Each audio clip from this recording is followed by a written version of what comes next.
দর্শক, ঈদের পরের দিন আজকে রাজধানী প্রায় ফাঁকা, কিন্তু এখানে একটু ব্যতিক্রমধর্মী। এখানে আপনার দেখেন আপনারা রাস্তাঘাটে একটু মোটামুটি জ্যাম আছে এবং দর্শনার্থীদের প্রচুর ভিড়।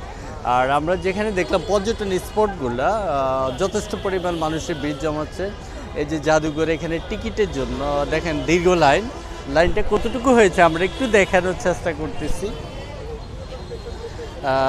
আমরা যেটা দেখলাম পর্যটন যতগুলি স্পট আছে রাজধানী ঢাকাতে সবগুলো ব্যতিক্রমধর্মী অবস্থানটা একটু দেখানোর চেষ্টা করতেছি। আপনি টিকিটের জন্য কতক্ষণ লাইনে আছেন?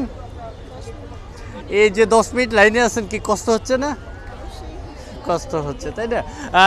একজন দর্শনার্থীর মুখ থেকে শুনলেন 10 মিনিট ধরে টিকিটের লাইন আছে। আমার মনে হয় ওই পর্যন্ত যাইতে ওনার সম্ভবত আরও আধা ঘন্টা লাগতে পারে।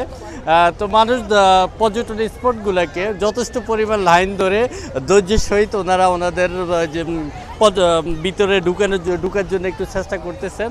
তো আমরা এই মুহূর্তে রাজধানীর জাদুঘরের অবস্থানটা, দর্শনার্থীর যে উছড়ে পড়া ভিড়, সেই ভিড়টা আমরা আপনাদেরকে একটু দেখানোর চেষ্টা করেছি।